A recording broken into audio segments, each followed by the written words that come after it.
Antara pedagang kaki lima dengan petugas Satpol PP Pemkot Jakarta Pusat terjadi di kawasan Monas Gambir, Jakarta Pusat. Sejumlah pedagang mengamuk dan terus memaki petugas dengan nada tinggi lantaran tak terima barang dagangan mereka diangkut paksa. Bahkan sempat terjadi aksi baku hantam hingga membuat seorang petugas mengalami luka lebam di pipi. Meski sadar adanya larangan berjualan di sekitaran Monas, namun para pedagang menyayangkan sikap arogan petugas yang melakukan penertiban dengan mengangkutan paksa barang dagangan. Pedagang langsung diambilkan gitu, itu kan belanja Pak, keluarin duit gitu. Asalkan diusir, anak-anak kan pada nurut pedagang Pak, nurut. Enggak apa, baik-baik gitu. Minta tolonglah, mundur dulu ke belakang. Saya mau ini lagi tugas ini harus bersih di sini. Anak-anak nggak bandel Pak, tetap aja keluar. Setelah sempat terlibat kericuhan, para pedagang akhirnya memilih membubarkan diri menjauhi dari lokasi. Dari Jakarta Pusat, Rani Sanjaya, iNews melaporkan.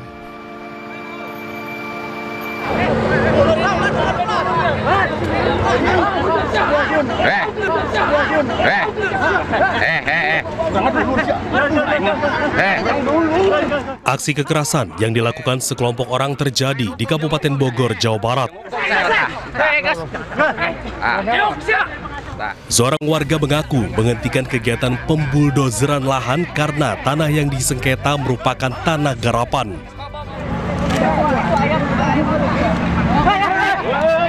Hal ini dipicu karena tidak adanya pemberitahuan atau komunikasi yang jelas antara pemilik lahan garapan dengan warga. Hingga warga menghentikan kegiatan dengan cara mencabut kunci alat berat. Hal ini memicu amarah keamanan di lokasi hingga berujung pada pemukulan. Dia datang ke alat berat dan mengambil kuncinya. Kunci, nah sesudah itu sama anak-anak kan dikejar. Pas ketika dikejar, ya adalah perlawanan sama dia. Nah langsung dia, kalau nggak salah di videonya juga itu jelas. Ketika dia diamankan sama anak-anak, Mahdi itu memukul tim kami. Saya ambil kunci yang bulldozer pertama, saya pegang. Nah ngelangkah saya lari mau ngambil kunci yang beko, yang lagi ngerusak pohon pisang terus nangka apa. Nah saya dikejar Pak, saya didorong saya dikejar sama beberapa orang. Nah di situ langsung saya dikeroyok Pak. Dalam kejadian ini, seorang warga mengalami luka-luka akibat pemukulan dan buntut kejadian ini kedua belah pihak pun saling melaporkan kepada pihak kepolisian Polres Bogor. Dari Bogor, Jawa Barat, Wildan Hidayat, iNews melaporkan. Adi siang ini kami awali dari informasi mengenai tim SAR gabungan yang terus mencari korban tenggelamnya kapal motor penumpang Tunu Pratama Jaya di perairan Selat Bali. Hari ini pencarian dilakukan dengan menyisir perairan selatan Jembrana.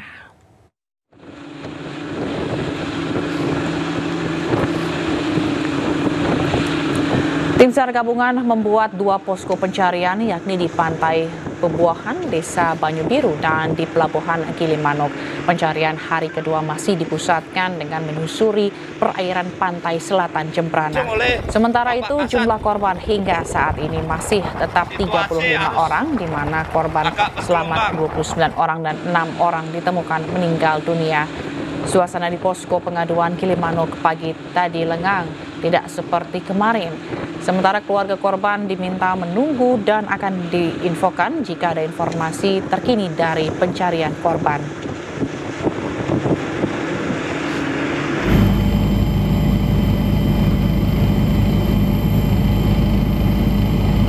Sebanyak 29 penumpang KEP Tunu Pratama Jaya yang tenggelam di Selat Bali masih hilang.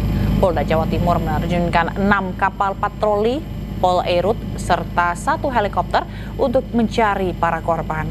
Satpol Airut Polresta Banyuwangi dan 35 personel Polda Jawa Timur saat ini masih terus melakukan pencarian para korban. Helikopter milik Polda Jatim diterjunkan untuk mempermudah melihat jangkauan terjauh di sekitar lokasi tenggelamnya kapal. Sementara menurut data terakhir dari Posko Operasi SAR dan Potensi SAR Gabungan di Pelabuhan Ketapang, sebanyak 30 orang penumpang telah ditemukan selamat dan 6 korban lainnya meninggal dunia. Dan hingga kini tim SAR Gabungan masih terus melakukan pencarian terhadap 29 orang korban lainnya.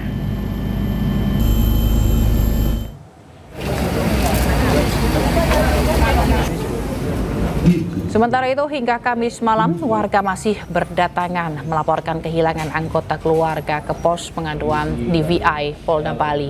Warga yang datang melaporkan jika keluarganya ikut menjadi korban tenggelamnya KMP Tunu Pratama Jaya. Data terakhir yang tercatat di Krisis Center Gilimanuk tercatat 29 ditemukan selamat dan 6 meninggal dunia. KMP Tunu Pratama Jaya mengangkut 53 penumpang dan 12 awak kapal serta 22 kendaraan. Dengan ditemukannya 35 korban, masih ada 29 korban yang belum ditemukan.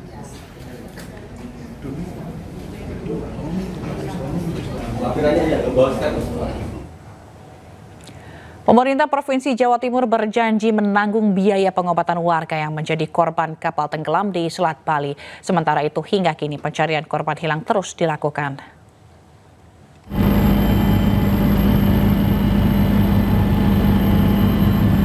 Gubernur Jawa Timur Kofifa Indar Parawansa menjamin Pemprov Jatim menanggung seluruh biaya pengobatan korban kecelakaan KMP Tunu Pratama Jaya yang tenggelam di Selat Bali. Bagi warga Jawa Timur yang menjadi korban akan dirawat di rumah sakit milik Pemprov Jatim. Sementara itu hingga kini pencarian korban hilang masih terus dilaksanakan. Sampaikan semua akan menjadi tanggung jawab Pemprov jikalau mereka berkenan dilayani di Rumah Sakit Pemprov Jawa Timur. Kita berterima kasih kepada seluruh tim gabungan yang terus berusaha melakukan pencarian dari manifest ya yang ada di kapal itu, baik penumpang maupun ABK. Sementara Kepala Basarnas menyebut tim SAR sedang berupaya mencari penumpang kapal motor Tunu Pratama Jaya yang belum ditemukan. 13 orang penyelam telah dikirimkan ke lokasi untuk membantu proses pencarian. Pada saat distress itu disampaikan, jadi distress disampaikan itu informasi yang diperoleh bahwa kondisi kapal sudah dalam kondisi tenggelam. Jadi mungkin itu yang dihadapi sehingga pada saat kejadian malam itu sampai dengan pagi hari sebenarnya kendalanya kondisi cuaca tengah malam, kemudian di situ ada ombak dan juga arus. Sehingga secara tidak langsung pada saat korban-korban yang kita temukan ini ternyata posisinya sudah bergeser lebih dari 12 nautical mile dari titik yang diperkirakan tenggelamnya kapal. Sesuai ketentuan bahwa Badan SAR Nasional akan melaksanakan operasi itu normalnya di 7 hari kerja. Namun operasi itu setiap saat bisa kita evaluasi dan bisa kita perpanjang sesuai dengan kebutuhan. Jadi bicara masalah keberadaan korban. Ada 2 kemungkinan kalau korban ini sudah meninggalkan kapal atau bisa saja ada kemungkinan apakah ada yang terjebak. Jadi kemungkinan ada di 2 itu. Tapi kalau kita bicara masalah yang bisa meninggalkan kapal, pasti kita akan menghitung dari kecepatan arus, kondisi ombak, dan juga angin. Nah itu mungkin yang menjadi referensi untuk teman-teman di lapangan. Kita sudah memberangkatkan pagi ini ada 13 personil dari Basarnas Special Group. Dan memang yang kita berangkatkan adalah personel-personel yang memiliki kemampuan underwater rescue. Artinya mereka memiliki kemampuan menyelam bahkan sampai di 200 meter salah satu. 6 jenazah korban tenggelamnya KMP Tunu Pratama Jaya, 1 diantaranya balita usia 3 tahun, Kamis malam tiba di Pelabuhan Ketapang, Banyuwangi, Jawa Timur. Seluruh korban langsung dibawa ke RSUD Blambangan untuk proses identifikasi. Keenam korban yang dinyatakan tewas akibat tragedi KMP Tunu Pratama Jaya, diantaranya Anang Suryojo, warga Probolinggo, Eko Sastrio, Elok Rumantini, Cahyani, Fitri April, dan Afnan Akil Mustafa. Kelima korban tercatat sebagai warga Banyuwangi, Jawa Timur. Semua jenazah dibawa ke RSUD Blambangan untuk dilakukan pencocokan data. Selanjutnya korban diserahkan kepada keluarga untuk dimakamkan. Penyerahan jenazah dilakukan langsung oleh Menteri Perhubungan Budi Purwagandi. Sementara itu proses pencarian korban untuk tadi malam sempat dihentikan dan dilanjutkan hari ini.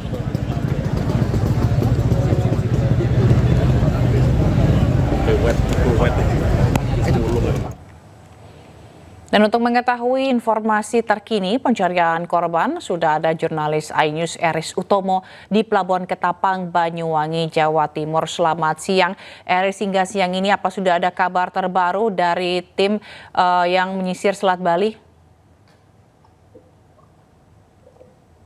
Ya, selamat siang Sila dan pemirsa.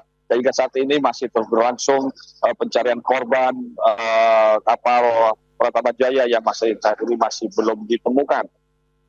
Dan memang untuk kali ini dari tim gabungan sudah menentukan tanggung jawab di dalam pelaksanaan pencarian, yakni dibagi ada 3 regu dalam proses operasi pencarian ini. Dan seperti disampaikan dalam rapat koordinasi pagi tadi bahwa ada dibagi 3 regu dari darat, udara maupun laut. Dan memang untuk di udara langsung ditanggung jawab adalah dari Basarnas, dan di situ ada 3 heli yang dikerahkan untuk melakukan pencarian dan pemantauan dari udara. Jadi dari heli Basarnas sendiri 1 unit, dan juga 1 heli dari Polda dan 1 heli dari Bali Air. Dan juga untuk laut dari Lada Banyuwangi, di sini yang tanggung jawab adalah Angkatan Laut, dengan mengerahkan 2 KRI, yaitu KRI Teluk Ede dan KRI Tongkol. Sementara untuk unsur yang ada di darat, itu TNI AD dan Polres Banyuwangi, dengan mengaktifkan atau berkoordinasi melalui Babinsa dan Babin Kaptipmas untuk wilayah khususnya wilayah yang memiliki perairan atau laut, untuk berkoordinasi dengan para nelayan seandainya menemukan korban untuk segera bisa dilaporkan. Demikian, Cila. Baik, Eris, mungkin Anda bisa menunjukkan kepada kami bagaimana situasi saat ini, khususnya di posko, bagaimana kondisi para keluarga yang tengah mencari kepastian begitu ya dari keberadaan anggota keluarga mereka? Ya, seperti di belakang saya banyak sekali juga warga ataupun keluarga dari korban kapal tenggelam, dan mereka memang mulai dari kemarin malam sudah berada di posko ini untuk mengetahui atau melaporkan bahwa ada anggota keluarganya yang masuk atau sebagai penumpang di dalam kapal Tanu Pratama Jaya tersebut. Dan ini bisa saya gambarkan dari ratusan bahkan ini keluarga dari para korban untuk menanti atau menunggu hasil dari pencarian dari tim SAR gabungan. Dan juga sudah disiapkan tim medis untuk apabila memang ditemukan dari korban yang masih selamat untuk dilakukan pemeriksaan ataupun kesehatannya. Demikian, Cira. Baik, kalau untuk kendala pencarian sendiri hari ini, apa kendalanya? Ya, seperti yang sebelumnya memang untuk kendala terletak pada cuaca yang memang gelombang laut dan juga arus yang kuat ini mengarah ke selatan, sehingga pencarian pun juga dilakukan difokuskan mengarah ke selatan dengan memetakan atau setidaknya seperti kemarin sejauh jarak 12 mil, dan memungkinkan ini bisa 20-20 mil untuk dilakukan pencarian atau penyisiran.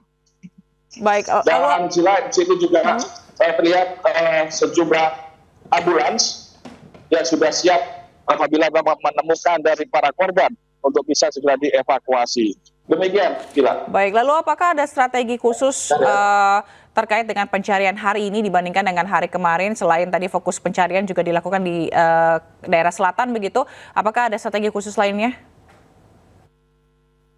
Ya, hingga saat ini strategi masih terus karena kemarin seperti yang memantau dari udara masih ada 2 heli dan sekarang juga sudah ditambah 1 heli lagi dari Bali Air dan juga ditambah lagi 2 alutsista yakni KRI, sekiranya itu juga bisa diharapkan mampu untuk bisa melakukan penyisiran lebih maksimal. Demikian sila. Baik, kalau untuk evakuasi nanti apakah korban yang ditemukan akan dibawa langsung atau dikumpulkan di posko ini berarti ya? Ya, hingga saat ini kami masih belum mendapatkan informasi secara pasti. Namun sekiranya apabila korban ditemukan di wilayah terdekat di Gilimanuk misalkan memungkinkan akan dibawa ke pelabuhan atau di posko di Gilimanuk, dan begitu juga apabila ditemukan dekat dengan posko di Banyuwangi, sekiranya itu juga akan dibawa ke Banyuwangi. Baik, apakah juga sudah ada statement atau pernyataan mengenai apa sebenarnya penyebab atau dugaan penyebab dari tenggelamnya kapal ini? Ya, dalam rakor tadi sekiranya memang sudah dilakukan koordinasi dan juga dari pihak KNKT juga sudah hadir dalam rakor tadi, dan memang hingga saat ini masih belum secara resmi disampaikan apa penyebab terjadinya kapal tenggelam. Namun dari KNKT sudah memberikan sinyal bahwasanya nantinya karena memang KNKT yang berwenang untuk melakukan pemeriksaan terhadap laka laut ini juga akan dilakukan mulai dari awal pemberangkatan dan SOP-SOP lain yang sekiranya itu termasuk kelayakan kapal yang nantinya juga akan menjadi salah satu hal yang akan menjadi item dalam pemeriksaan dari KNKT. Demikian. Baik, sejauh ini sampai kapan proses pencarian akan dilakukan? Ya, seperti disampaikan dalam rakor yang kemarin justru mengingat dalam cuaca dan sebagainya, sekiranya minimal 7 hari itu akan dilakukan proses pencarian, dan mengingat nanti apabila memang ada faktor-faktor yang mendukung lainnya mungkin juga akan diperpanjang. Demikian sila. Baik, terima kasih rekan Eris Utomo yang melaporkan langsung dari Pelabuhan Ketapang Banyuwangi, Jawa Timur. Selamat bertugas kembali. Pemirsa, sejumlah penumpang KMP Tunu Pratama Jaya menceritakan momen terombang-ambing di tengah laut setelah kapal yang ditumpangi karam. Saiful, salah satu korban selamat yang melompat dari kapal dan diselamatkan kapal nelayan di pantai Candi Kusuma, Jembrana, Bali. Selamat. Salah satu penumpang bernama Saiful menceritakan KMP Tunu Pratama Jaya dengan cepat tenggelam di Selat Bali. Warga Jember, Jawa Timur ini selamat setelah melompat sesaat sebelum kapal terbalik. Dirinya tidak sempat mengambil pelampung atau life jacket. Beruntung saat berenang di tengah laut, dirinya menemukan pelampung dan diselamatkan kapal nelayan di perairan Candi Kusuma, Melaya, Jembrana, Bali. Banyak kan, yang pakai pelampung, saya aja yang nggak pakai. Itu memang pelampungnya terbatas atau seperti apa? Apa karena situasi panik saja? Situasi panik mungkin, Pak. Boleh diceritakan Bang, awal-awal itu tahu kapal mau leng itu gimana? Ya tiba-tiba saya kan naik ke atas, tiduran, main HP, kok rame. Kok tiba-tiba kapal itu miring. Ya itu saya terus naik ke atas itu, belum miring-miring, cepet langsung loncat dah saya. Tapi pas Mas lompat itu ingat posisi kapalnya sudah miring ya, sudah mau tenggelam, sudah mau kebalik dah. Saat ini tim SAR gabungan masih melakukan pencarian terhadap penumpang KMP Tunu Pratama Jaya. Informasi sementara, sejumlah penumpang sudah berhasil ditemukan selamat di perairan selatan Jembrana dan beberapa penumpang diantaranya ditemukan meninggal dunia. Dari Jembrana, Bali, Nyoman Sudika, iNews melaporkan. Dirjen Perhubungan Laut Kemenhub mengungkap kronologi tenggelamnya kapal motor penumpang KMP Tunu Pratama Jaya yang mengangkut 53 penumpang, 12 kru dan 22 kendaraan.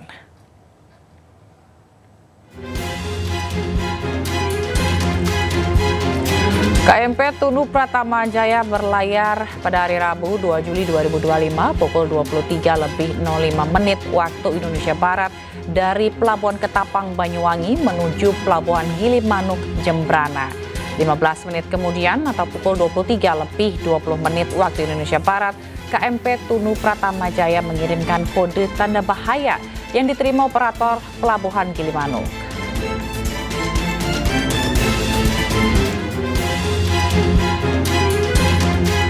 15 menit kemudian atau pukul 23:35 waktu Indonesia Barat, KMP Tunu Pratama Jaya dilaporkan blackout atau mati listrik total lalu tenggelam.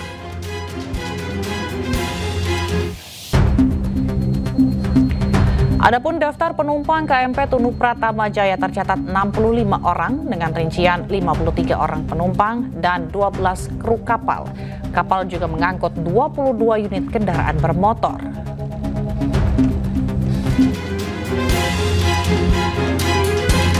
Berdasarkan data dari Basarnas, hingga siang ini 6 orang penumpang dilaporkan tewas, 30 penumpang selamat, sementara 29 orang dilaporkan hilang dan masih dalam proses pencarian.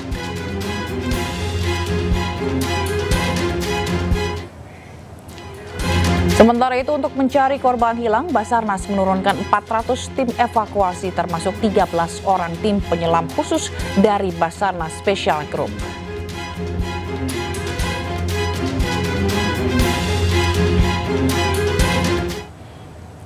Sebelumnya KMP Tunu Pratama Jaya yang mengangkut 65 orang dan 22 kendaraan terombang-ambing di tengah gulungan ombak dan langit gelap. Kapal mengalami mati listrik, lambung kapal bocor hingga akhirnya tenggelam di Selat Bali.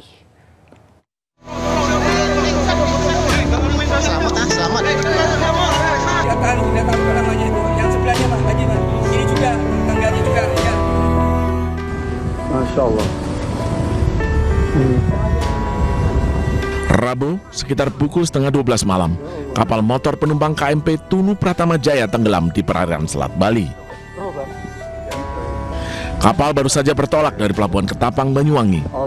20 menit sebelumnya, kapal yang membawa 53 penumpang, 12 kru, dan 22 kendaraan tidak pernah sampai ke tempat tujuan di Pelabuhan Gilimanuk, Bali. Mason ini. Dia tahu itu namanya itu. Yang sebelahnya Pak Haji Pak. Ini juga tangganya juga ya. Ya Allah. Itu selamat Pak. Mulanya kapal dilaporkan mengalami mati listrik, kemudian lambung kapal bocor. Seluruh penumpang pun panik dan terombang-ambing di tengah gulungan ombak serta langit gelap. Peristiwa ini terjadi saat ombak sedang tidak bersahabat. 30 orang selamat, beberapa di antaranya ditemukan dalam skoci. Sementara itu, 6 orang tewas dan 29 lainnya hilang. Tim Liputan iNews melaporkan.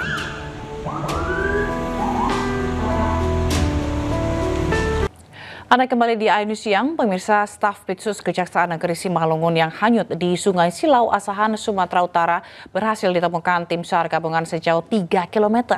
Sebelumnya korban tenggelam saat terlibat aksi kejar-kejaran dengan terduga koruptor Kepala Desa Banjarhulu.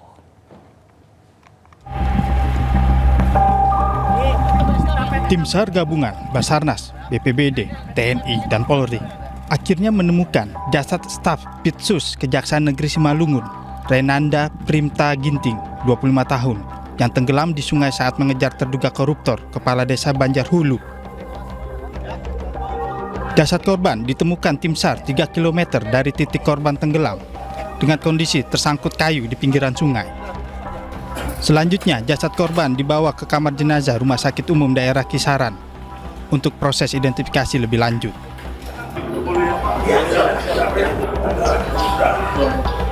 Keluarga yang melihat jasad korban tak kuasa menahan kesedihan. Hari ini kita melakukan penyisiran ke arah hilir. Kita temukan 1 orang korban yang setelah kita bawa ke rumah sakit dinyatakan MD, dan pada saat ini untuk data korban ini adalah salah satu dari Cajak begitu Pak. Siap. Radius berapa ditemukan Pak? Untuk radiusnya Pak dari LKP kejadian itu sekitar lebih dari 3 km.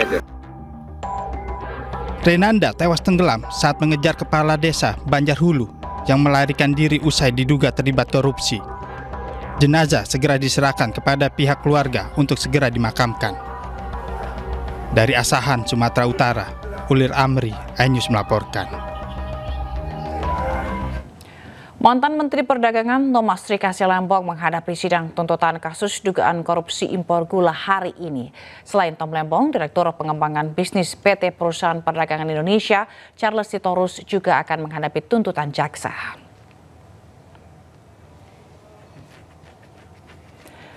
Sidang akan digelar di Pengadilan Tindak Pidana Korupsi Jakarta. Tuntutan terhadap Tom Lembong dan Charles Sitorus akan dibacakan oleh jaksa hari ini.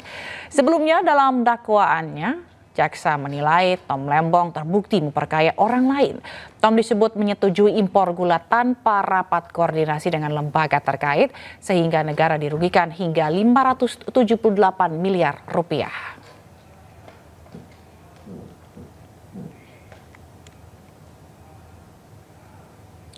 Dan untuk informasi terkini dari Pengadilan Tipikor, kita akan tanyakan pada jurnalis iNews Hamzah Hasibuan yang sudah ada di sana. Selamat siang, Hamzah. Jam berapa sidang Thomas Lembong ini akan dimulai?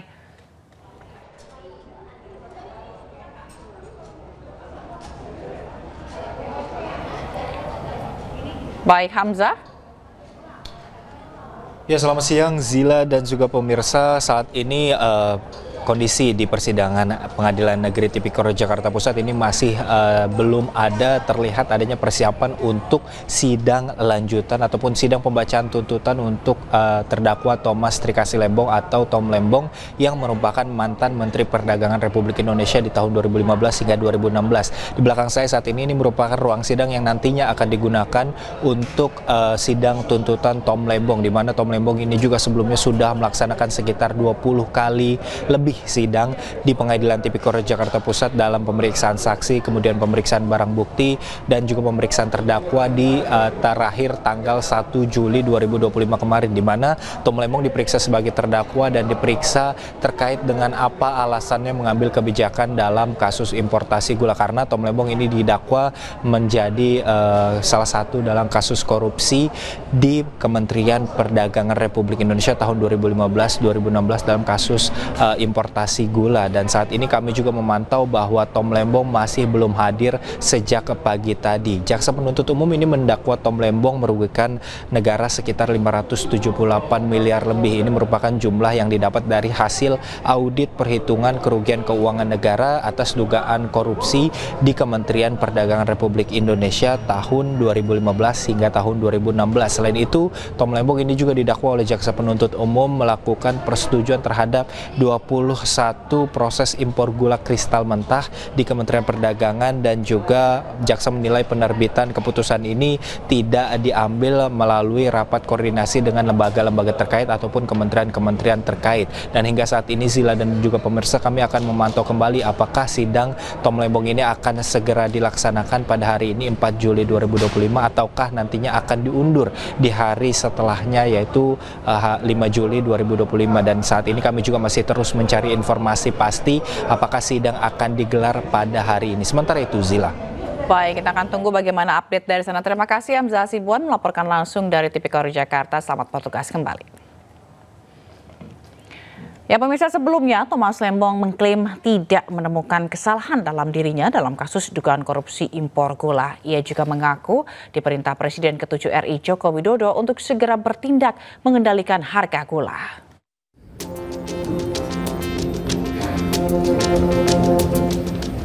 Mantan Menteri Perdagangan Thomas Trikasi Lembong atau Tom Lembong mengaku tidak menemukan kesalahan dirinya dalam kasus dugaan korupsi impor gula.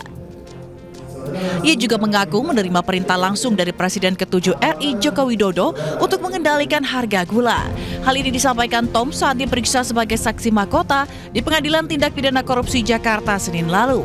Menurutnya, Jokowi beberapa kali memerintahkan dirinya untuk segera bertindak agar harga gula stabil di pasaran. Saudara langsung mendapat perintah dari Presiden? Iya. Dalam bentuk apa? Lisan atau tertulis? Dalam sidang kabinet. Sidang kabinet. Maupun langsung dalam pertemuan saya dengan Bapak Presiden secara bilateral di istana, biasanya berkaitan juga di Istana Bogor. Dan juga melalui atasan langsung saya, yaitu Menko Perekonomian. Presiden itu di Menko ya. Inti dari perintah tersebut yang bisa sederhana apa?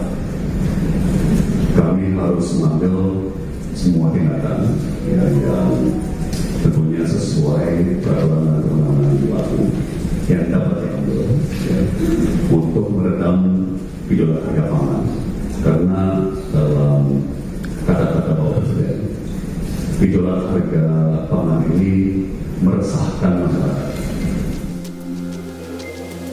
Tom Lembong didakwa melanggar Undang-Undang Pemberantasan Tindak Pidana Korupsi karena dinilai memperkaya orang lain dan korporasi sehingga negara merugi hingga 578 miliar rupiah. Tom disebut menyetujui impor gula tanpa melalui rapat koordinasi dengan kementerian atau lembaga. Tim Liputan iNews melaporkan. Sementara itu, Sekjen PDIP Hasto Kristianto dituntut 7 tahun penjara dalam kasus dugaan suap dan perintangan penyidikan Harun Masiku. Hasto mengaku sudah memperkirakan sejak awal soal tuntutan tersebut.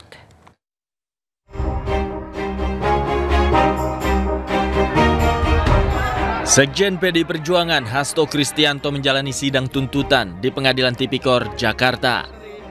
Hasto dituntut pidana penjara selama 7 tahun dan denda sebesar 600 juta rupiah, subsidiar pidana kurungan pengganti selama 6 bulan.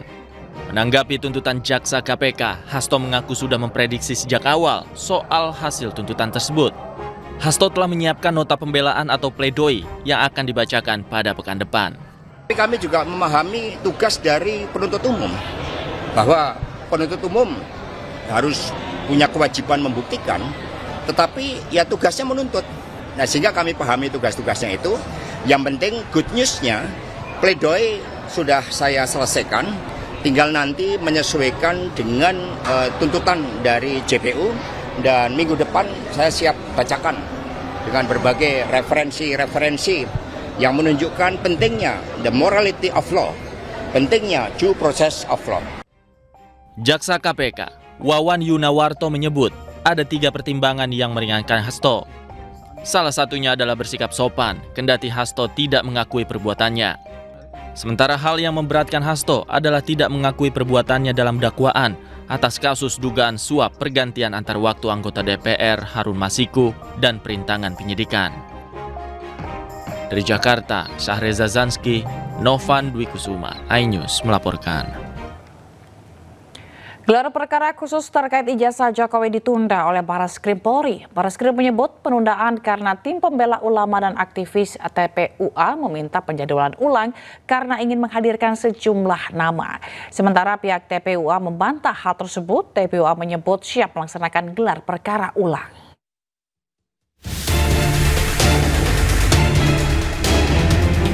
Barreskrim Polri menunda gelar perkara khusus perkara tudingan ijazah palsu Joko Widodo. Gelar perkara khusus yang dijadwalkan pada 3 Juli ini diundur menjadi pekan depan hari Rabu 9 Juli mendatang. Kepala Biro Penerangan Masyarakat Divisi Humas Polri Brigjen Pol Trunoyudo Wisnu Andiko menyebut gelar perkara ditunda karena TPUA meminta perjadwalan ulang karena ada sejumlah nama yang akan dilibatkan. Karena alasan permintaan sejumlah nama tersebut, Barreskrim Polri pun menunda gelar perkara khusus dan menjadwalkan ulang pada 9 Juli mendatang. Namun hal ini dibantah pihak tim pembela ulama dan aktivis atau TPUA. Wakil Ketua TPUA Rizal Fadila menegaskan bahwa penundaan ini bukanlah permintaannya. TPUA telah siap mengikuti gelar perkara khusus hari ini. Akhirnya menunda itu adalah penuh kewenangan dari Barreskrim. Jadi bukan kita yang minta penundaan. Gitu ya, ini perlu klarifikasi bahwa TPUA tidak minta penundaan. Gitu ya. TPUA sudah siap untuk melaksanakan gelar perkara khusus tanggal 3 ini, gitu kan. Tapi karena ada jawaban penundaan, ya kita akan ikuti. Desakan gelar perkara khusus terkait ijazah Jokowi ini datang dari tim pembela ulama dan aktivis. Mereka menilai pernyataan Barreskrim soal ijazah Jokowi asli tidak berimbang dan transparan. Tim Liputan iNews melaporkan. Sementara Polda Metro Jaya menjadwalkan pemeriksaan pakar telematika Roy Suryo sebagai saksi kasus pencemaran nama baik serta kegaduhan terkait ijazah palsu Presiden ke-7 Jokowi.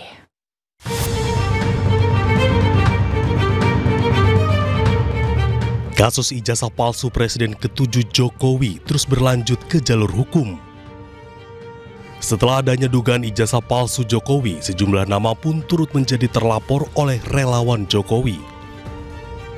Salah satunya pakar telematika Roy Suryo yang dilaporkan ke Polda Metro Jaya terkait pencemaran nama baik dan kegaduhan akibat tudingan ijazah palsu tersebut.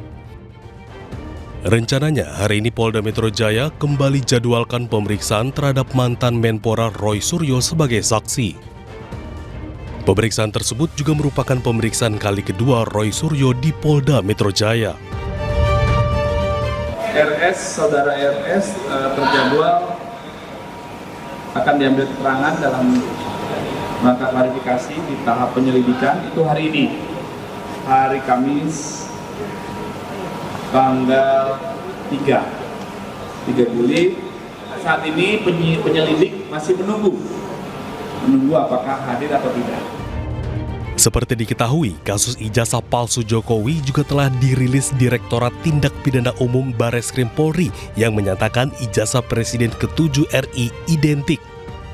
Dari Jakarta Selatan, Dan Helmi Sajangbati, iNews melaporkan. Sebelumnya, Roy Suryo CS menolak undangan klarifikasi penyidik Polda Metro Jaya dalam kasus pencemaran nama baik dan dugaan penghasutan mengenai ijazah Jokowi. Dalam konversi yang digelar tim advokasi anti kriminalisasi akademisi dan aktivis, Roy Suryo menyatakan ia dan rekan-rekannya memilih untuk tidak hadir di Polda Metro Jaya. Alasan Roy Suryo tidak hadir karena ada masukan dari tim advokat yang menilai undangan klarifikasi bersifat tidak wajib. Namun Roy Suryo menegaskan pihaknya siap membantu polisi untuk gelar perkara khusus.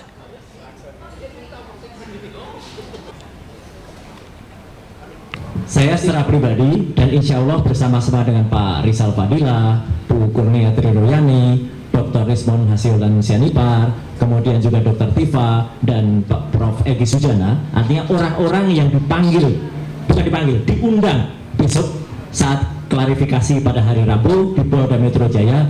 Kami sebenarnya siap 11.000 triliun %. Ya.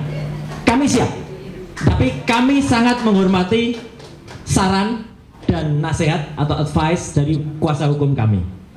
Karena secara hukum memang itu tidak perlu dihadiri. Tapi kami siap, penegasan kami siap ini untuk menjelaskan bahwa kami menolak kalau besok ada narasi miring yang mengatakan kami ini mangkir. Tidak mangkir. Kami melakukan press conference hari ini itu sengaja untuk menjawab sebelumnya. Jadi bukan kami besok tiba-tiba tidak datang terus baru ngasih keterangan, bukan. Kita sudah jelaskan sebelumnya. Dan kami akan sampaikan juga pemberitahuan resmi kepada Polda Metro Jaya. Itu yang pertama. Yang kedua, kami justru lebih siap lagi pada hari Kamis lusa untuk membantu atau untuk membersamai tim pembela ulama dan aktivis dalam rangka gelar perkara khusus. Jadi clear ya. Jadi kami semuanya siap 11.000 triliun %, kata Bang Rismon, ya gitu. Ya, jadi itu clear supaya tidak ada narasi yang kemudian miring atau minor. Pengadilan Negeri Solo gelar sidang peninjauan kembali atau PK kasus ujaran kebencian terkait dengan ijazah palsu Joko Widodo. Pengacara Bambang Trimulyono menyatakan PK berkaitan dengan kekhilafan hakim dalam mengambil keputusan.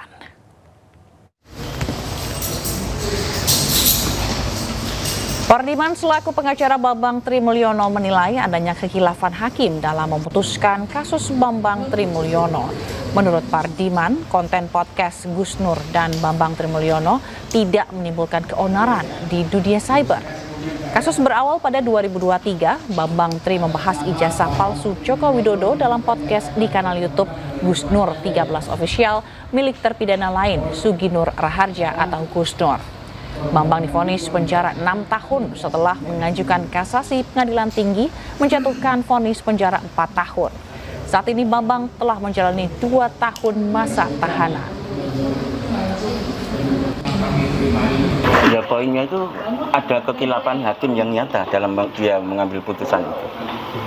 Termasuk putusan MK atau termasuk putusan yang di PN Solo kemarin yang terus dibatalkan oleh Pengadilan Tinggi yang pada waktu di Solo kan dia diputus dengan Undang-Undang tahun 46 itu tentang membuat keonaran, yang akhirnya di tingkat pengadilan tinggi dibatalkan hingga akhirnya pengadilan tinggi Semarang mengadili sendiri hingga putusan yang berbeda dengan yang didakwakan dengan putusan yang di Solo, yaitu dengan Undang-Undang IT.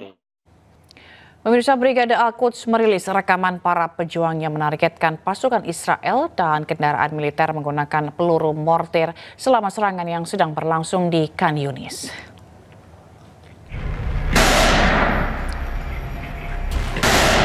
Di tengah gempuran serangan oleh Israel ke Khan Yunis, Gaza bagian selatan, para pejuang dari Brigade Al-Quds tetap gigih melawan Israel. Berdasarkan rekaman yang dirilis, para pejuang Al-Quds menembakkan peluru mortir yang ditargetkan ke pasukan dan kendaraan militer Israel. Sebelumnya, Brigade Al-Quds mengklaim telah menewaskan dan melukai sejumlah tentara Israel dalam penyergapan di Khan Yunis, Gaza bagian selatan.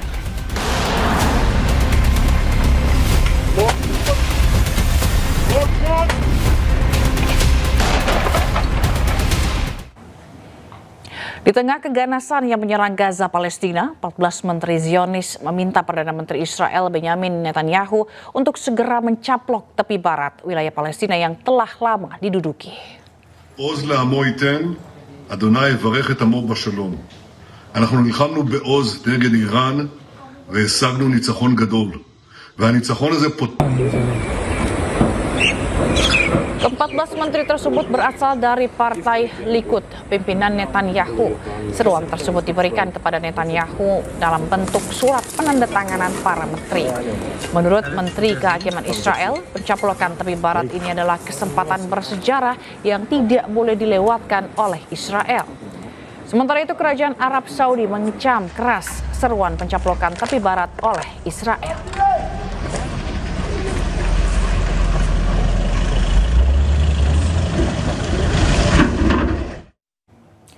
Sedikitnya 13 orang tewas dalam serangan Israel terhadap sekolah yang menjadi tempat penampungan pengungsi di wilayah Al-Rimal, barat kota Gaza. Sementara di Gaza Selatan, sedikitnya 28 orang tewas saat menunggu bantuan kemanusiaan.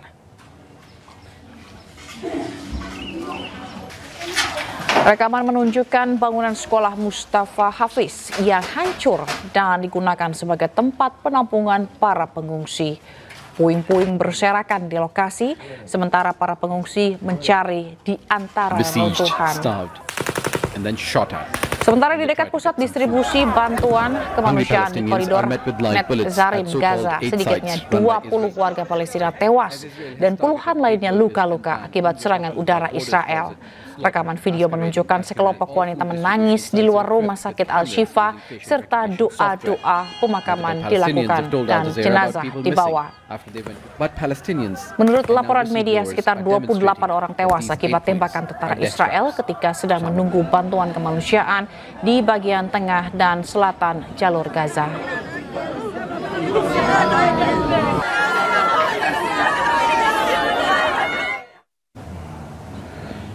Akibat serangan brutal Israel, sejumlah wilayah di Gaza telah rata dengan tanah, salah satunya di kamp pengungsi Jabalia.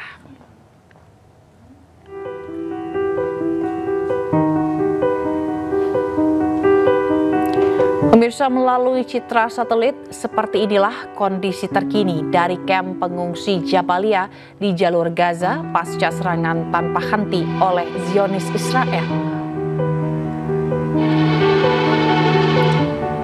Tampak rumah dan bangunan telah hancur lebur rata dengan tanah.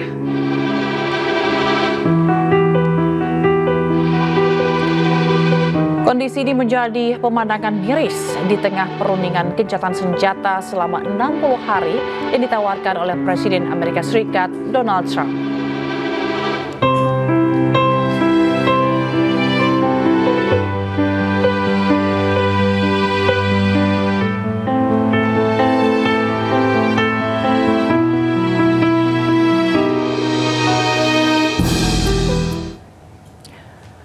Kekejaman Israel memakan puluhan ribu korban jiwa. Otoritas Kesehatan Gaza mencatat Israel telah membunuh 57 ribu orang lebih.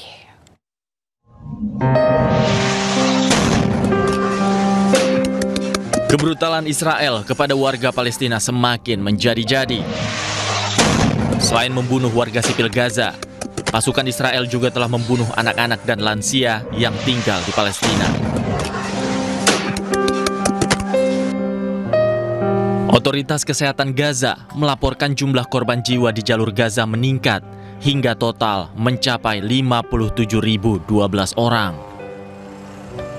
Sementara jumlah warga yang terluka mencapai 134.592 orang, terhitung sejak serangan besar Israel pada 7 Oktober 2023. Tak hanya itu, bahkan serangan terakhir Israel ke Gaza menewaskan 40 orang yang terjadi pada Rabu kemarin. Korban tewas termasuk Kepala Rumah Sakit Indonesia di Gaza, Dr. Marwan Al-Sultan dan keluarganya.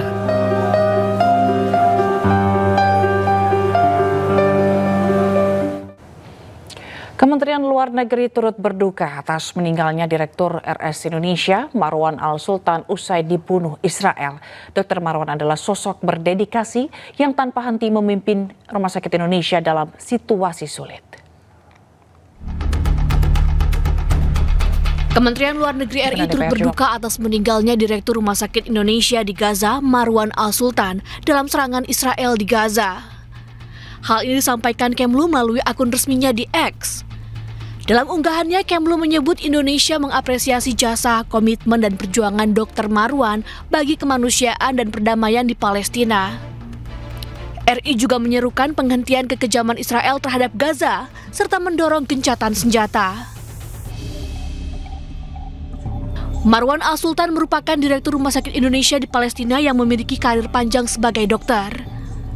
Marwan Al-Sultan adalah dokter senior sekaligus ahli jantung yang banyak bekerja sama dengan tim kemanusiaan internasional.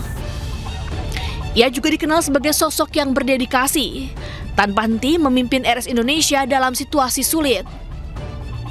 Tanpa lelah, ia berusaha menyediakan layanan medis penting bagi rakyat Palestina. Pimpinan DPR juga mengucapkan bela sungkawa atas meninggalnya Direktur Rumah Sakit Indonesia di Gaza, Dr. Marwan Al-Sultan, akibat serangan udara Israel. DPR berharap kejadian ini tidak terulang kembali. We are standing with our patient inside the Indonesia hospital.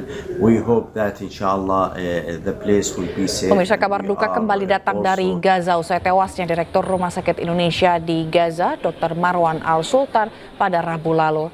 Dr. Marwan meninggal dunia bersama keluarganya akibat serangan udara negara Israel yang menghantam kediamannya di kawasan Tal Al-Hawa, Gaza. Pimpinan DPR mengucapkan bela sungkawa atas meninggalnya Dr. Marwan. Ketua DPR Puan Maharani meminta kepada pemerintah untuk melakukan upaya mitigasi agar kejadian serupa tidak menimpa warga negara Indonesia di Gaza. Apa yang terjadi di Gaza, kami pimpinan DPR dan seluruh anggota DPR tentu saja mengucapkan turut berduka cita, berbelasungkawa yang sedalam-dalamnya atas korban yang terjadi di Gaza, khususnya kepada dirut rumah sakit di Gaza dan keluarga yang menjadi korban, dan kami berharap hal tersebut jangan sampai terjadi lagi, karena ini adalah bukan hanya masalah konflik yang terjadi di sana, tapi ini adalah masalah kemanusiaan. Marilah kita sama-sama menghormati, saling menghargai, dan menjaga hal-hal yang merupakan satu hal yang memang harus sama-sama dijaga, menjaga wilayah-wilayah yang harusnya tidak terkontaminasi ataupun terlewati batas-batasnya di arah Direktur RS Indonesia di Gaza, Dr. Marwan Al-Sultan, yang terbunuh oleh serangan Zionis Israel, dikenal sebagai sosok yang berdedikasi tinggi dan tak pernah khawatir, bahkan saat dikepung militer Israel. Berikut dialog rekan kerja Dr. Marwan di Gaza, Dr. Tonggo Meti Francisca, dalam program Aini Sore Kamis kemarin. Dr. Mea, kalau boleh saya merangkum, Dr. Marwan ini dikenal sebagai sosok yang sangat peduli terhadap rekan-rekan di sana, begitu ya? Ya, betul sekali Mbak. Dan itu tidak itu sampai saat ini pun saya dan teman-teman masih merasa tidak percaya gitu bahwa beliau pergi dengan cara seperti ini. Tapi ada satu cerita sebenarnya, Mbak. Pada saat itu kami pernah melakukan buka puasa bersama dengan beliau, khusus secara private aja dengan tim 8 dan ada mereka berdua gitu. Lalu Dr. Marwan di situ cerita bahwa pada saat itu sudah mulai perang lagi ya Mbak ya, setelah gencatan senjata di stop itu di Ramadan, dan kemudian beliau cerita bahwa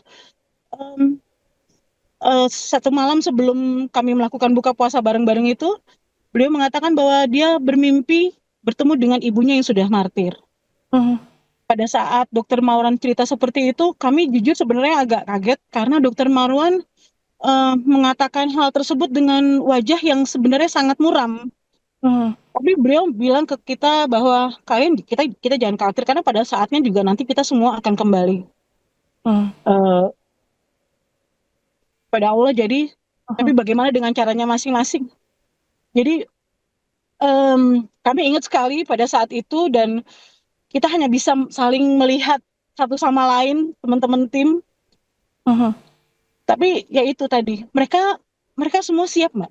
Dan Dr. Marwan pun pada saat itu juga, pada saat kami pamit pulang untuk keluar dari Gaza, untuk keluar dari Rumah Sakit Indonesia menuju ke selatan, Dr. Marwan bilang bahwa kalaupun kita tidak ketemu di sini lagi di dunia, kita insya Allah kita akan bertemu di Jannah. Ya, berarti Dr. Marwan memang tidak punya ketakutan meskipun di tengah katakanlah tekanan militer Israel, tapi beliau memilih untuk bertahan ya, tidak punya ketakutan sama sekali ya untuk tetap bertahan ya. Betul. Ya, terima kasih masih bersama kami di Ani Siang. Pemirsa, viral di media sosial, seorang pemuda asal Desa Wonoayu, Kabupaten Sidoarjo, Jawa Timur, melompat ke Sungai Brantas di Kabupaten Mojokerto, Jawa Timur. Tim SAR gabungan dari relawan Kabupaten Mojokerto langsung dikerahkan untuk melakukan pencarian.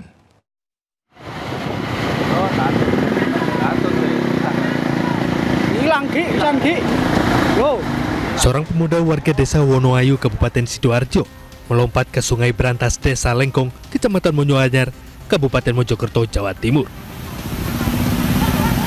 Sejumlah warga tak bisa berbuat banyak karena dam pintu Rola Songo dibuka, sehingga arus sangat deras. Beberapa detik kemudian, tubuh pemuda tersebut hilang ditelan derasnya air.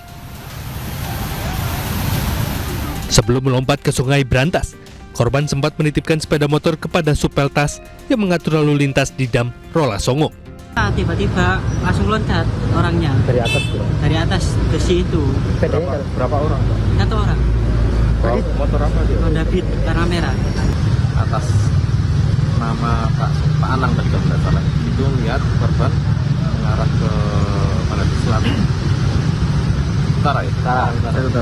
Utara sampai tengah jembatan, putar balik, terus berhenti di tepi sungai itu. Nah, di situ ada polisi cepat itu yang nyebrangkan itu. Nah, pamit ke situ. Cak, kita sepeda dulu tuh. Nah, setelah itu manjat pagar, loncat. Sementara itu, sejumlah tim SAR dan gabungan relawan di Kabupaten Mojokerto didatangkan ke lokasi untuk melakukan pencarian. 3 perahu karet dan sejumlah personil turun ke Sungai Brantas bermanuver untuk mencari korban. Dari Kabupaten Mojokerto, Solahuddin, iNews melaporkan. Ya, sementara itu seorang remaja nekat melakukan olahraga pagi di jalan raya depan kantor Wali Kota Cilegon, Banten. Aksi yang bikin heboh dan sangat membahayakan ini langsung diamankan petugas pengamanan dalam Pemkot Cilegon agar tidak tertabrak kendaraan yang melintas.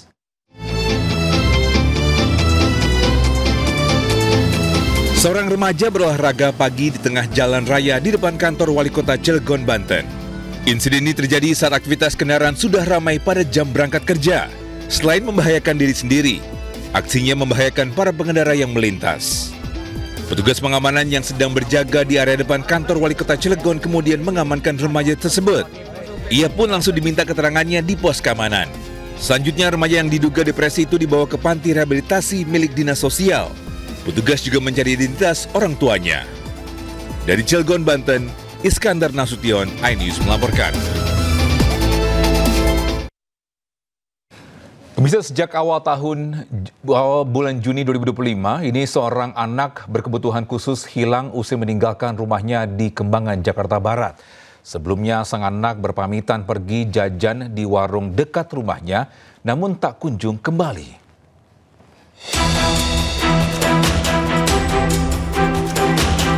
Yunanda Pandu Pratama, 16 tahun, anak berkebutuhan khusus dikabarkan hilang usai meninggalkan rumah di Jalan Haji Nazir, Serengseng, Kembangan, Jakarta Barat. Hilang sejak 17 Juni kemarin, sebelumnya Pandu berpamitan pergi jajan, namun tak kunjung kembali.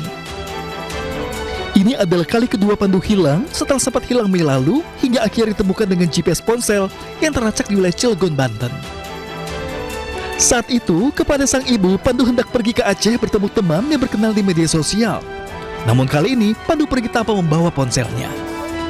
Ayahnya sih celana pendek abu-abu sama kaos, sama sendal jepit. Kaosnya warna abu-abu juga. Abu-abu. Bu, mungkin kalau untuk ciri-ciri fisiknya sendiri, Pandu itu seperti apa sih, Bu? Pandu itu memang anak kebutuhan khusus, ciri khas dia tinggi, kulitnya sawo matang, anaknya ganteng. Anaknya ganteng, Mas, nggak kelihatan kalau anak kebutuhan khusus. Ganteng kalau Mas tahu udah foto-foto dia, anak saya ganteng gitu. Terus dia berkacamata. Keluarga berharap bagi pemirsa yang melihat Pandu agar melapor dan mengantarkan ke pihak keluarga atau ke kantor kepolisian terdekat. Dari Jakarta, Miftahul Gani, iNews melaporkan. Kita beralih ke Jawa Timur, di mana seorang ASN yang menganiaya kurir di Pamekasan ditangkap polisi. Tersangka dan istrinya mengaku emosi karena handphone yang diantar korban dinilai palsu. Mas! Bapak, lihat saya, Kipan! Oknum aparatur sipil negara Zainal Arifin yang menganiaya seorang kurir di Pamekasan, Jawa Timur ditangkap polisi. Pelaku yang bekerja di lingkungan pemerintah Kabupaten Sampang ini telah berstatus tersangka dan ditahan di Mapolres Pamekasan. Akibat perbuatannya, tersangka terancam hukuman 9 tahun penjara. Bisa ada, tapi kami lakukan pendalaman terhadap korban dan saksi yang lain. Apakah ada keterlibatan istrinya? Akan kami dalami, videonya nanti rekan-rekan. Peristiwa bermula saat korban sedang mengantarkan paket berisi handphone untuk istri tersangka. Setelah melakukan pembayaran, istri tersangka menyebut handphone yang diterimanya palsu. Tersangka yang ada di lokasi tidak terima dan langsung emosi. Usai adu mulut, tersangka menganiaya korban dan merampas uang korban. Video aksi Bang Jago ini viral di media sosial. Dari Pamekasan, Jawa Timur, Dedi Priyanto, iNews melaporkan. Pemirsa, sepasang remaja terekam kamera amatir warga melakukan perbuatan asusila di Taman Alun-Alun, Kabupaten Pandeglang, Banten. Warga menyebut minimnya penerangan dan petugas yang berjaga membuat lokasi itu sering dijadikan lokasi aksi tidak senonoh.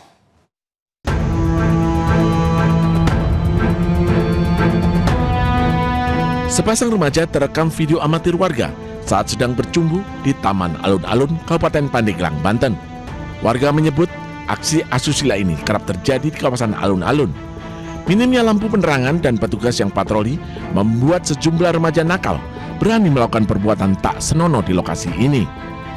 Oh itu ya, saya lihat di medsos ya, lagi viral itu katanya kan di media sosial tuh. Yang menurut saya sih itu sangat sayang banget ya di alun-alun Kota Pandeglang, apalagi di pusat pemerintahan ya kan ya. Dengan kondisi memang kan alun-alun lagi gelap ya, kelihatannya kurang ada pencahayaan gitu. Pemkab Pandeglang meminta pihak terkait mengusut tuntas peristiwa ini agar peristiwa serupa tidak terulang kembali. Saya dengan Ibu Bupati sudah memerintahkan ke Kadisub untuk segera memperbaiki atau merenovasi lampu-lampu minimal yang ada di sekitar alun-alun supaya tidak terjadi hal-hal yang tidak kita inginkan dan hal-hal yang tidak bermoral yang terjadi di alun-alun ini. Dan ini akan segera kami tindak lanjuti supaya bagaimana pencahayaan atau di alun-alun ini supaya lebih terang lagi. Kini petugas masih mencari sejoli yang terekam kamera melakukan perbuatan tidak senonoh di Taman Alun-Alun. Dari Pandeglang, Banten, Iskandar Nasution, iNews melaporkan. Pemirsa, aparat kepolisian Polres Metro Jakarta Selatan melakukan olah TKP di lokasi kasus tindak pelecehan seksual yang dilakukan seorang guru mengaji. Pelaku diminta polisi untuk mempraktekkan perbuatan kejinya terhadap para korbannya di lokasi kejadian.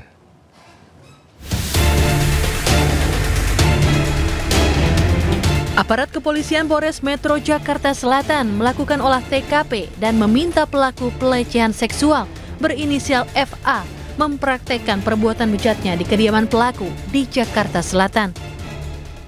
Di hadapan polisi, pelaku mempraktekkan saat mengajar para korban hingga melecehkannya.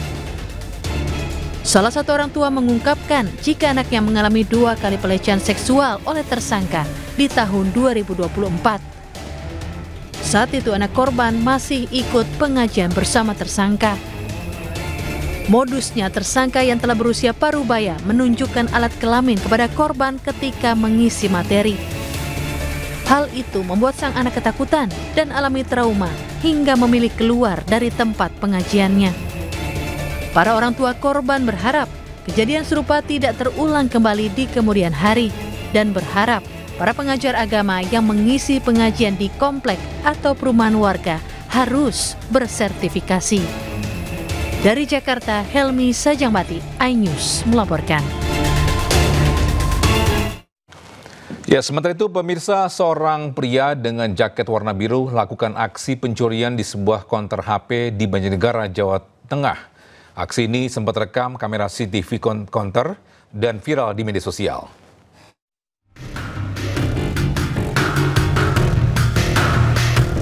Inilah rekam CCTV aksi pencurian handphone di sebuah konter HP. Dalam video ini terlihat seorang pria memakai jaket biru masuk ke sebuah toko HP di Jalan Letjen Suprapto, Kalipalet, Banjarnegara, Jawa Tengah.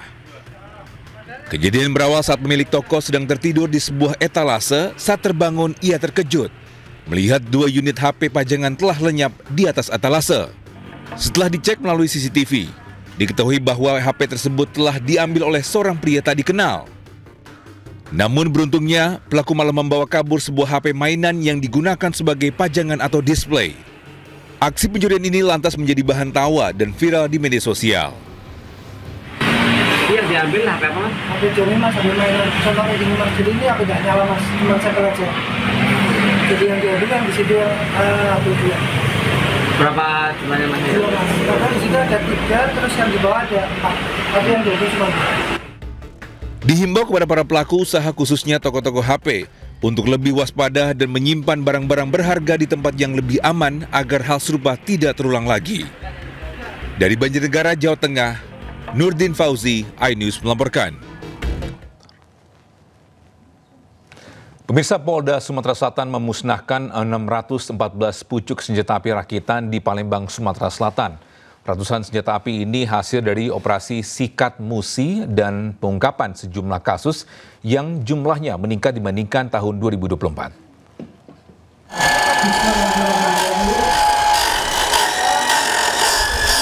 Pemusnahan senjata api dilakukan dengan memotong senjata api menggunakan alat gerinda. Total 614 pucuk senjata api rakitan dimusnahkan di lapangan tembak Makobrimob Polda Sumatera Selatan. Ratusan senjata api rakitan ini didapat dari ungkap kasus serta operasi Sikat Musi dan kesadaran masyarakat untuk menyerahkan senjata api rakitan miliknya. Sepanjang tahun 2024, Polda Sumsel mengamankan 169 pucuk laras panjang, 93 pucuk laras pendek, serta 92 butir amunisi. Sedangkan di tahun 2025 mengamankan 154 pucuk laras panjang, 148 pucuk laras pendek, serta 56 butir amunisi. Polda Sumatera Selatan juga mendapat 50 pucuk senjata api rakitan dari masyarakat yang sadar akan bahayanya menyimpan senjata api rakitan. Tetapi juga mencerminkan semakin tajamnya daya deteksi dan daya tangkal Polda Sumsel terhadap ancaman nyata yang tersembunyi di balik senyapnya peredaran senjata api rakitan di wilayah hukum Polda Sumatera Selatan. Polda Sumsel juga mencatat peningkatan kesadaran masyarakat dalam menyerahkan senjata api rakitan secara sukarela. Dalam operasi sikat musi tahun 2025 ini, terjadi kenaikan kasus 10% dibanding tahun 2024 dari 28 menjadi 31 kasus. Dari Palembang, Sumatera Selatan, Firdaus iNews melaporkan. Sementara itu di Lampung, konflik antara warga versus gajah liar kembali pecah di Kabupaten Lampung Timur. Kawanan gajah liar merangsek masuk ke permukiman warga hingga merusak perkebunan seluas 10 hektar.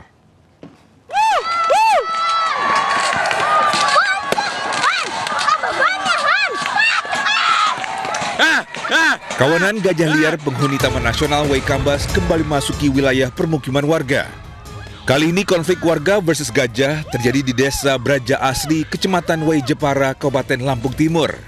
6 ekor gajah dilaporkan telah mulai memasuki area persawahan warga.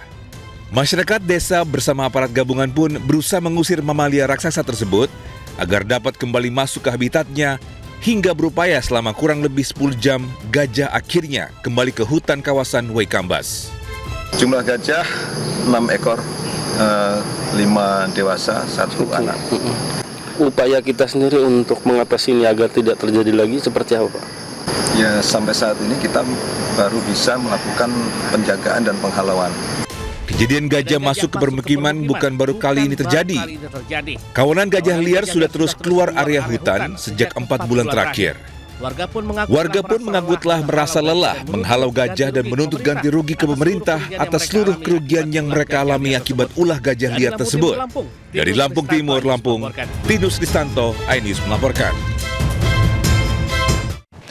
Kembali bersama kami di iNews Siang, pemirsa tim SAR gabungan terus melakukan pencarian korban tenggelamnya kapal motor penumpang Tunu Pratama Jaya di perairan Selat Bali, dan hari ini pencarian dilakukan dengan menyisir perairan Selat Jembrana. Tim SAR gabungan membuat 2 posko pencarian, yakni di Pantai Pebuahan, Desa Banyu Biru, dan Pelabuhan Gilimanuk. Pencarian hari kedua masih dipusatkan dengan menyusuri perairan pantai selatan Jembrana. Sementara itu jumlah korban hingga saat ini masih tetap 35 orang, di mana korban selamat 29 orang dan 6 orang ditemukan meninggal dunia. Suasana di posko pengaduan Gilimanuk pagi tadi lengang, tidak seperti kemarin. Warga korban diminta menunggu dan akan diberitahu jika ada informasi terkini dari pencarian korban. Oleh Bapak Kasat.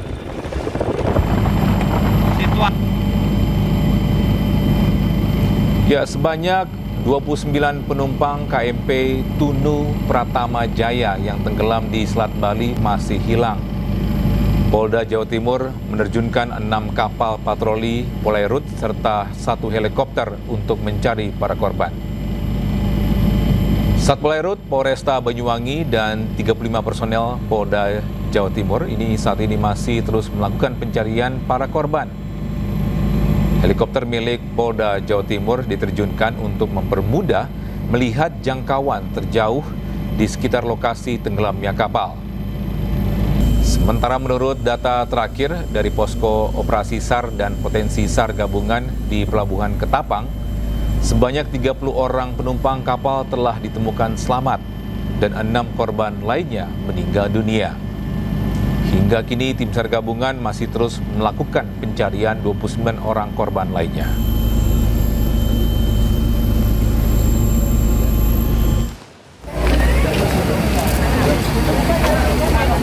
Ya, sementara itu hingga Kamis malam, warga masih berdatangan melaporkan kehilangan anggota keluarga ke pos pengaduan DVI Polda Bali. Warga yang datang melaporkan jika keluarganya ikut menjadi korban tenggelamnya KMP Tunu Pratama Jaya. Data terakhir yang tercatat di Crisis Center Gilimanuk, tercatat 29 ditemukan selamat dan 6 meninggal dunia. KMP Tunu Pratama Jaya mengangkut 53 penumpang dan 12 awak kapal, serta 22 kendaraan. Dengan ditemukannya 35 korban, masih terdapat 30 korban yang belum ditemukan.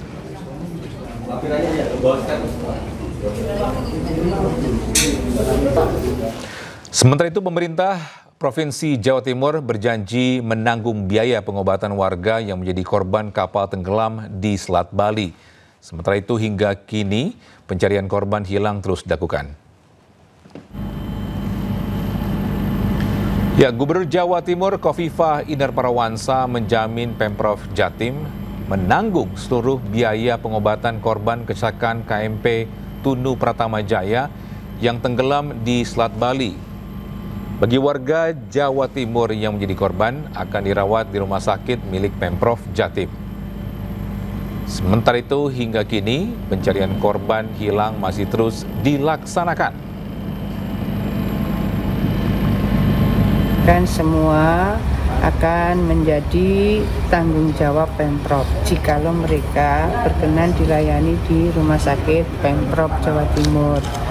Kita berterima kasih kepada seluruh tim gabungan yang terus berusaha melakukan pencarian dari manifest ya yang ada di kapal itu, baik penumpang maupun ABK. Ya, sejumlah penumpang KMP Tunu Pratama Jaya menceritakan momen terombang-ambing di tengah laut setelah kapal yang ditumpangi karam. Saiful, salah satu korban selamat yang melompat dari kapal dan diselamatkan kapal nelayan di pantai Candi Kusuma, Jemberana, Bali. Selamat. Salah satu penumpang bernama Saiful menceritakan KMP Tunu Pratama Jaya dengan cepat tenggelam di Selat Bali. Warga Jember, Jawa Timur ini selamat setelah melompat sesaat sebelum kapal terbalik. Dirinya tidak sempat mengambil pelampung atau life jacket.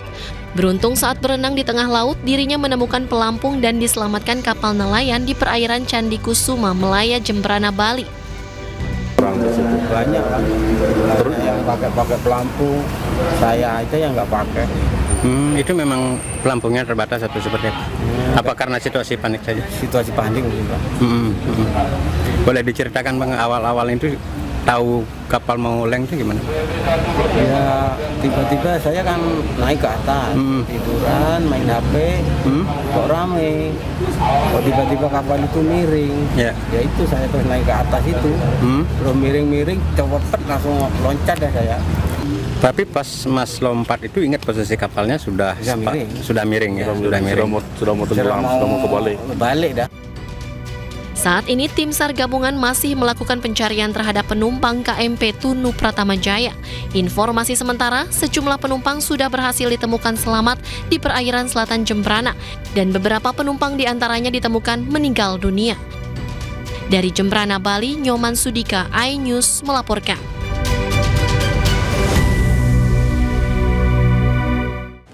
Ya, kita ke informasi lain. Pemirsa, kecewa anaknya tidak diterima pada pendaftaran murid baru. Puluhan warga yang tinggal di sekitar SMA Negeri 12 Makassar, Sulawesi Selatan menutup jalan yang menjadi satu-satunya akses menuju sekolah. Sementara itu di Cilegon, Banten, belasan emak-emak protes ke sekolah lantaran anak mereka tidak diterima meski sudah memenuhi syarat. Anak warga di sini tidak masuk SMA, tidak bisa lolos. Jadi kita juga tidak bisa kasih jalan. Ini demonya. Banyak dari luar masuk di sini juga lewat jalur lain.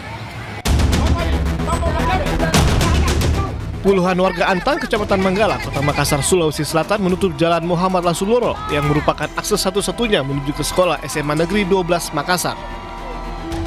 Jalan tidak bisa. Jalan tidak boleh. Bicara baik-baik Pak, jangan emosi. Pak jalan. Ya minum hati, ya minum hati tak kayak. Guru dan staf yang hendak menuju sekolah dilarang melintas hingga sempat bersih tegang dengan warga. Aksi ini sebagai bentuk protes lantaran anak mereka yang tinggal di sekitar lokasi sekolah tidak diterima melalui jalur domisili dan prestasi. Demo warga. Setelah dimediasi, pihak sekolah akhirnya menerima 4 anak yang sebelumnya dinyatakan tidak lolos. Mereka pun diminta untuk mengikuti tahap pendaftaran ulang dan proses wawancara lewat jalur prestasi yang sementara berlangsung. Untuk penerimaan tahun ajaran 2025-2026, SMA Negeri 12 Makassar hanya menerima 360 murid baru untuk mengisi 10 kelas. Kita komunikasi dengan kepala sekolah, kami komunikasi kepala sekolah, kemudian dengan dinas juga. Kita akhirnya akomodir yang 2 lagi itu, jadi 4 orang itu kita akomodir semua. Karena memang rumahnya itu di poros masuk ini, Pak. Gak ketawa, Sob? Iya. Mukanya garang aman, orang sini aja lah. Mukanya. Di kota Cilegon, Banten, belasan ibu rumah tangga berunjuk rasa di SMP Negeri 12 Cilegon. Mereka marah lantaran anak-anak mereka tidak diterima pada penerimaan murid baru jalur domisili. Mereka mengaku jarak rumah mereka maupun nilai sudah memenuhi syarat. Karena tidak ada pihak sekolah yang bisa ditemui, warga kemudian mendatangi kantor Dinas Pendidikan dan Kebudayaan Kota Cilegon. Mereka khawatir anak mereka tidak bisa melanjutkan pendidikannya.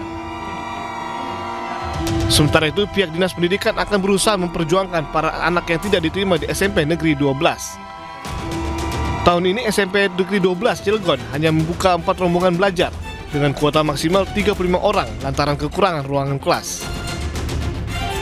Daya tampungnya memang hanya 4 rombel sesuai dengan ketersediaan ruangan kelas gitu kan. Hanya 140 siswa. Jadi memang anak-anak yang agak sedikit jauh itu memang belum tertampung. Dari Cilegon, Banten dan Makassar, Sulawesi Selatan, Iskandar Nasution dan Yul Yuspin, iNews melaporkan. Bisa memasuki tahun ajaran baru, warga mulai berburu seragam dan perlengkapan sekolah di Pasar Mester Jatinegara, Jakarta Timur. Tahun ini omset pedagang perlengkapan sekolah meningkat dibanding tahun lalu.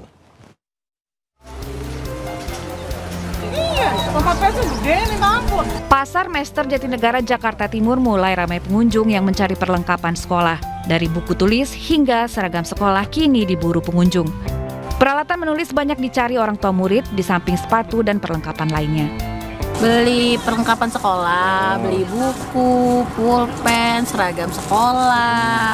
Mumpung belum terlalu dekat dengan waktunya sekolah, jadi kita lebih prepare. Sampai kapan sih ini libur sekolahnya? Insya Allah sampai tanggal 13, tanggal 14 Juli sudah masuk kembali. Menurut pembeli, harga perlengkapan sekolah di pasar ini lebih terjangkau. Seragam sekolah dijual dengan harga beragam, mulai dari Rp120.000 hingga Rp140.000. Ya, sampai akhir bulan masih rame. Soalnya kan kalau baru masuk kan biasa baru pengenalan sekolah. Kalau kita sih kan biasa grosiran buat jual lagi. Ya, lumayan lah kalau sekarang sih. Pedagang merasa senang karena keuntungan pada tahun ini meningkat dibanding tahun lalu. Mereka juga berharap keuntungan dari penjualan perlengkapan sekolah terus naik hingga mendekati hari masuk sekolah nanti. Dari Jakarta, Rio Manik, iNews melaporkan. Kita ke informasi selanjutnya, pemirsa, Presiden Prabowo Subianto mengakhiri kunjungannya ke Arab Saudi Kamis malam.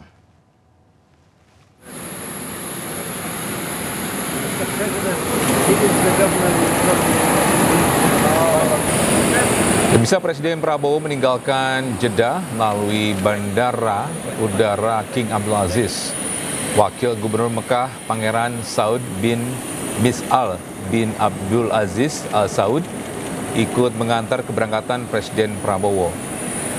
Setelah dari Arab Saudi, Prabowo akan melakukan sejumlah kunjungan kenegaraan lain. Salah satunya untuk menghadiri KTT BRICS di Rio de Janeiro, Brazil, yang digelar pada 6 hingga 7 Juli 2025.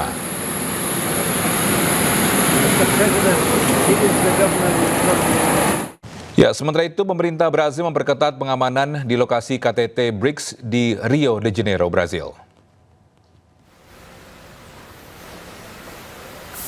Sekitar 17.000 personel keamanan dikerahkan untuk memastikan keamanan selama KTT BRICS di Rio de Janeiro. Upaya pengamanan juga mencakup pemantauan langsung melalui kamera perkotaan.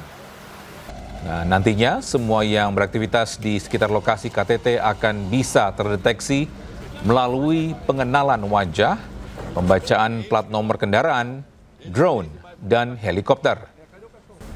Acara ini akan dihadiri oleh sejumlah pemimpin negara, diantaranya Presiden Indonesia Prabowo Subianto dan putra mahkota Abu Dhabi Uni Emirat Arab Khalid bin Muhammad bin Zayed Al Nahyan.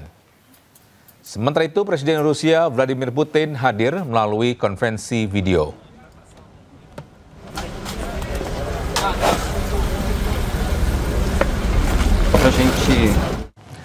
Pemirsa, PT MNC Asia Holding Tbk mencatatkan pendapatan bersih sebesar 15,23 triliun rupiah sepanjang tahun 2024. Sektor media menjadi kontributor utama penyumbang pendapatan perusahaan berkode emiten BHIT ini. PT MNC Asia Holding Tbk sukses menggelar rapat umum pemegang saham tahunan di Gedung iNews Tower Kebon Sirih, Jakarta Pusat. Dalam laporan tahunan ini, perseroan mencatatkan pendapatan bersih sebesar 15,23 triliun rupiah sepanjang tahun 2024. BHIT mencatatkan EBITDA sebesar 4,06 triliun rupiah dan menghasilkan laba bersih 949 miliar rupiah pada 2024. Di mana kontributor utama pendapatan perseroan berasal dari sektor media dengan porsi 63,23% atau sebesar 9,63 triliun rupiah per akhir tahun 2024. 5 pilar utama daripada perseroan di media adalah yang pertama FTA, televisi entertainment RCTI, MNCTV, JTV, dan merupakan tulang punggung sampai hari ini. Kalau dari sisi pendapatan, ya revenue masih terbesar dari 3 televisi ini. Kemudian yang juga tidak kalah penting, PTV khususnya yang berbasis satelit, ada 2 satelit dan broadband, tapi yang satelit paling besar itu sekarang naik terus, berkembang dengan revenue yang tumbuh baik. Rapat umum pemegang saham tahunan juga menerima pengunduran diri Natalia Purnama dari jabatannya selaku Direktur Perseroan. Pemegang saham juga sepakat pelimpahan wewenang kepada direksi dengan persetujuan Dewan Komisaris untuk melaksanakan peningkatan modal ditempatkan dan disetor perseroan melalui mekanisme penambahan modal tanpa hak memesan efek terlebih dahulu. Tim Liputan iNews melaporkan. Bisa Brigade Al-Quds merilis rekaman para pejuangnya menargetkan pasukan Israel dan kendaraan militer menggunakan peluru mortir selama serangan yang sedang berlangsung di Khan Yunis. Ya, di tengah gempuran serangan oleh Israel ke Khan Yunis, Gaza, bagian selatan, para pejuang dari Brigade Al-Quds tetap gigih melawan Israel. Berdasarkan rekaman yang dirilis, para pejuang Al-Quds menembakkan peluru mortir yang ditargetkan ke pasukan dan kendaraan militer Israel. Sebelumnya, Brigade Al-Quds mengklaim telah menewaskan dan melukai sejumlah tentara Israel dalam penyergapan di Khan Yunis, Gaza bagian selatan.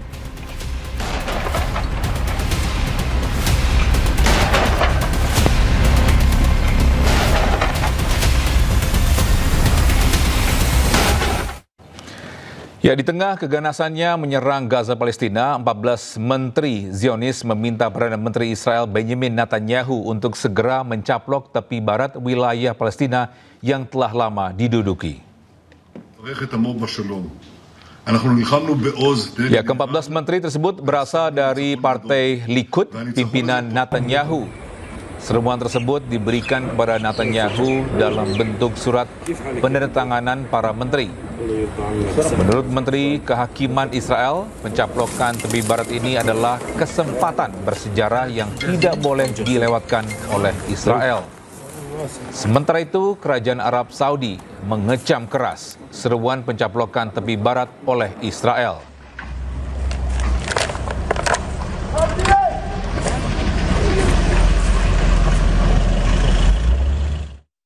Pemirsa, sedikitnya 13 orang tewas dalam serangan Israel terhadap sekolah yang menjadi tempat penampungan pengungsi di wilayah Al-Rimal, barat kota Gaza. Sementara di Gaza Selatan, sedikitnya 28 orang tewas saat menunggu bantuan kemanusiaan. Ya, rekaman menunjukkan bangunan sekolah Mustafa Hafiz yang hancur dan digunakan sebagai tempat penampungan para pengungsi. Puing-puing berserakan di lokasi, sementara para pengungsi mencari di antara reruntuhan. Di dekat pusat distribusi bantuan kemanusiaan di koridor Netzarim, Gaza, 20 warga Palestina tewas dan puluhan lainnya luka-luka akibat serangan udara Israel. 28 orang tewas akibat tembakan tentara Israel ketika sedang menunggu bantuan kemanusiaan di bagian tengah dan selatan jalur Gaza.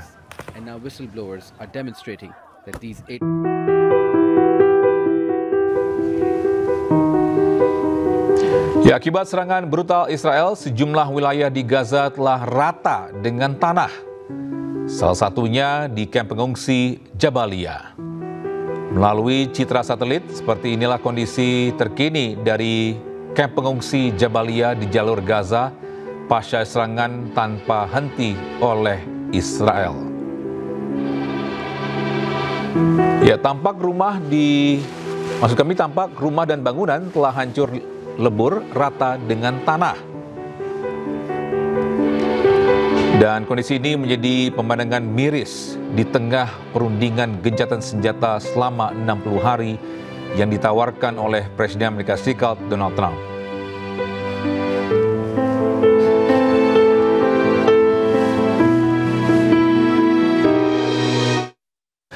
Pemirsa, kekejaman Israel memakan puluhan ribu korban jiwa. Otoritas Kesehatan Gaza mencatat Israel telah membunuh 57 ribu orang lebih.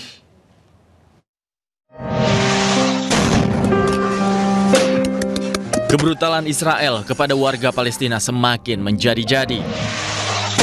Selain membunuh warga sipil Gaza, pasukan Israel juga telah membunuh anak-anak dan lansia yang tinggal di Palestina.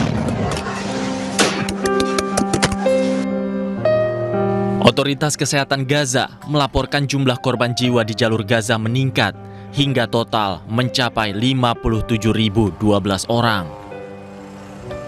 Sementara jumlah warga yang terluka mencapai 134.592 orang, terhitung sejak serangan besar Israel pada 7 Oktober 2023. Tak hanya itu, bahkan serangan terakhir Israel ke Gaza menewaskan 40 orang yang terjadi pada Rabu kemarin.